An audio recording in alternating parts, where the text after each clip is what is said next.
This is Ernest Price from Vate here. I had such a fabulous time as part of the panel of judges for the Stories for Strange Time competition. Today we're really lucky to speak with the winner of the Year 9 and 10 category of the competition, and that is Claudia Anthony from Nunawading Christian College. And we've got her here today to talk about her fabulous story, which is called Brace for Impact. So hello, Claudia. Hi. And we've also got the principal of the college as well here. So are you Ms. James, Mrs. James? Yeah, Ms. James. James, fantastic. So it's great to have both of you here today. And Ms. James and I were really excited. She's known for a little while, Claudia. She's been in on the secret. So she's known for a little while. But the judges, one of the things that really stood out to them about your story was your use of imagery in the story and how you created a really beautiful scene. A lot of students, when they're writing, sometimes try to cram lots and lots of different events into their short stories. But what we really loved about your story was the way you took one moment in time and one particular scene and used that to explore a broader picture. It was really fantastic. So we were wondering, where'd you get your inspiration for the story?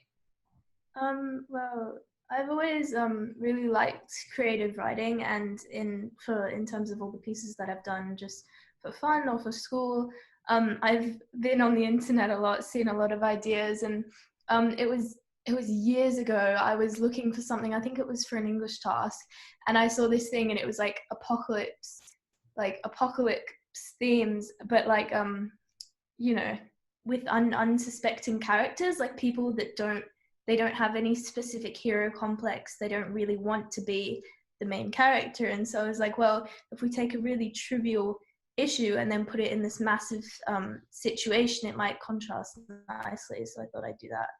Yeah, that's absolutely. When I reread your story this morning, knowing I was going to talk to you, that contrast really comes out really beautifully. And I think when we're in these, obviously we're all in strange times at the moment, you can sort of relate to that sort of putting the ordinary in the extraordinary as well. So it's really beautiful and came through really well in your story.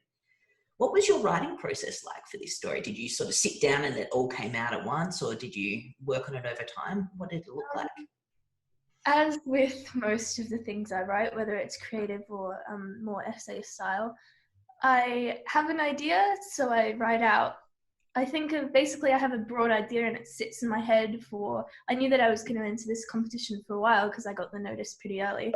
So I had this idea and I thought about it for a long time and I couldn't figure out any angle. And then as soon as you know what scene you're going to start with, like as soon as I had the first phrase of the story in my head, I wrote it down, then I left it for probably 3 weeks, and then I came back and wrote it out really fast, and then spent the rest of the time editing it. Wow, that's a really cool description of a process. Very much like one of the authors we interviewed, Maxine Beneba-Clark, who we interviewed for this competition. She said that for her, and it sounds like very similar for you, there's almost like a pre-writing phase where it's all happening in your mind and in your subconscious as you're sort of working through that story. And then when you actually sit down, it sort of gushes out for you as well. Yes, definitely. It's very much a background, like it's always there. Once you have the idea, whether you're pausing to microwave something or whether you've just woken up and you're still in bed, you think of it all the time. It's always at the back, like, how am I going to do this? And then, personally, I just procrastinate until I have a bit of time to sit down and actually write it. I'm very good at procrastinating too, I can relate. You mentioned your editing process there. What was that like for you? How did you go about editing? I'm not very good at editing, meaning I don't usually do it a lot, or I'll scan it really quickly. I usually get my sister, who's 2 years older than me, just to scan through and be like, have I made any grammar mistakes? But it's more, editing for me is less about grammar and things like that, because I usually just get that out the first time. And it's more about switching these words, is like checking for tense, because I tend to mix up past and present tense, and just like little things like that. And I'll usually look over it a few times and then it's done, and I just leave it until I'm ready to do something with it. Well, it sounds almost like you're going through part of the editing before you even write, in some senses. Like you mentioned getting the angle for the story. sometimes that's something that other people do later. You know, they write it in one version and then they come back and re-angle it. So it sounds like you're sort of going through that almost before you start writing it. Yeah, definitely. I understand that other writing technique. I mean, one of my favorite authors, Marcus Zuzak, I think he wrote The Book Thief, Yeah. wrote it tons of times through dozens of perspectives, but being the naturally lazy person that I am, I tend to get that all out of the way first and just think it through from all the perspectives before actually writing it. I know he spent so long on the next book, didn't he? Bridges of Clay. It was 13 years or something he took to write that one. So Yeah. that's some perseverance there from him. Well, as I said earlier, I mean, we loved your sense of imagery, the sense of place, and the contrast in your writing as well between some phrases that were really complex and then some phrases that were really simple. And I think that makes for really amazing writing, the sort of variety in your writing itself. So we were just so blown away. The quality of entrance was really, really high. But for you to win, you should feel really proud of yourself. Do you have plans for your writing in the future? Is it something you want to keep up? Definitely. I mean, you don't know how many times I've wished we could do year 12 as a creative instead of essays. But I think focusing on creative writing can help in literature and journalism and pretty much every other subject, because if you write like that, you tend to sometimes find yourself living like that, like you're in a monologue is very much complex, and it's you know, it makes you into a bit of a deep thinker, which is, I mean, it kind of romanticizes things and makes everything a bit more interesting. Absolutely. Spoken like an English teacher, even. Ms. James, have you seen her writing develop over time while she's been at school?